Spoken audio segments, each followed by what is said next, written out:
घडवायचे. मी नेहमी सांगत असतो, या तळ हातावरच्या रेषा कधी भविष्य सांगत नसतात. या तळ हाताच्या पाठीमागे असतं मनगट. हे मनगट मजबूत असायला हवं, आणि ज्या मनगटात ताकद असेल तर आपण आपल्या भविष्याला कसाही आकार देऊ शकतो. त्यामुळे इथून गेल्याच्या नंतर असं नाही सगळं संपलं, हे झालं ते झालं. इथून गेल्याच्या नंतर बरंच काही जण तुम्हाला पाहायचंय आणि इथून तुम्ही सज्ज होणार आहात. त्यामुळे हा अतिशय देखणा असा कार्यक्रम असतो, दरवर्षी आम्ही साजरा करत असतो. मी काय तुम्हाला फार काही बोलणार नाही. अभ्यास कसा करावा, एकाग्रता काय, फोकस काय वगैरे वगैरे ह्या गोष्टी मी तुम्हाला बोलणार नाही. मी काही तुम्हाला जीवन मूल्य सांगणार आहे, आणि माझी अशी मनापासून इच्छा आहे की आज जे काही मी तुम्हाला जीवन मूल्य सांगणार आहे तुम्ही आयुष्यभर ते लक्षात ठेवले पाहिजे. हे जीवन मूल्य मी का असं फार मोठा मानत नाही, स्वतःला मोठे मानत नाही, पण जे माझ्या आयुष्यात मी जगलो, भोगलं, पाहिलं, शिकलो, वाचलो, ऐकलो आणि इतरांकडून अनुकरण केलं, असे मोजकेच काहीतरी मी तुम्हाला जीवन मूल्य सांगणार आहे. आणि माझी मनापासून इच्छा आहे की आपण हे काही जीवन मूल्य आपल्या आचरणात नक्कीच आणावे. माझ्या जीवनामध्ये यश आणि अपयश हे येतच असतं.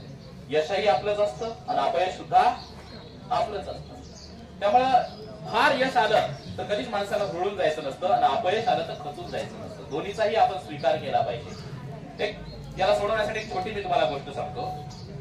एक नदी असते आणि त्या नदीच्या काठावर एक झाड असतं, आणि त्या झाडावर एका चिमणीनं स्वतःचं घरटं बांधलं असतं. आणि एखादी चिमणी जेव्हा घरटं बांधते ती फार मेहनत घेते. मी तुम्हाला सांगतो, एक एक गवताची पालवी आणते चोचीमध्ये, इंग्लिशच्या चोचीमध्ये, त्याला विणते आणि त्यापासून ती घरटं तयार करते.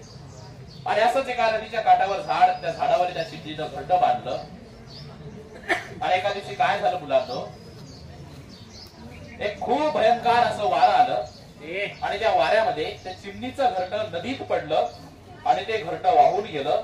समोर चिमणी ते घरटं पाहत होती. ती चिमणी ते घरटं पाहत होती. तिला वाईट वाटलं या गोष्टीचं. ती देवाला विनंती करत होती, अरे देवा, काय केलास हे? मी किती छोट्या छोट्या गवताच्या पालव्या चोचीत आणून हे घरटं तयार केलं होतं, आणि अक्षरशः तुझ्या त्या वाऱ्यानं माझं घरटं नदीत वाहून गेलं. ती देवाला भांडत होती.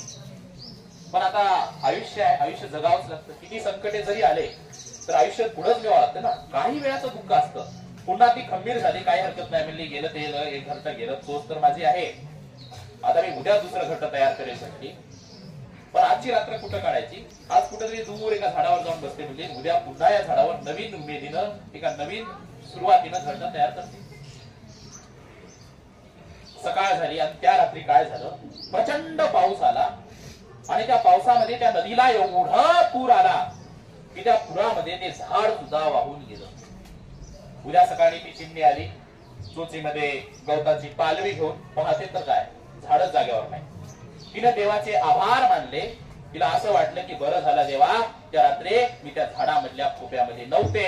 जर त्या झाडामधल्या खोप्यामध्ये मी असते तर झाडही गेलं असतं, घरटही गेलं असतं, मी सुद्धा गेले असते. त्यामुळे तुझे खूप खूप आभार माझं घरटं, त्या अगोदरच्या दिवशी तू पाण्यामध्ये वाहून टाकलं. जीवनामध्ये जे होतं ते चांगल्यासाठीच होतं. एखाद्या पराजयानं कोणी खचून जात नाही. आयुष्यामध्ये ऑब्स्टॅकल्स येतच असतात, अडचणी येतच असतात. चिडिया दीवार पर चढ़ती है फिर गिरती है, फिर चढ़ती है फिर गिरती है, आखिर वो चढ़ ही जाती है. आखिर उसकी कोशिश बेकार नहीं होती, कोशिश करने वालों की कभी.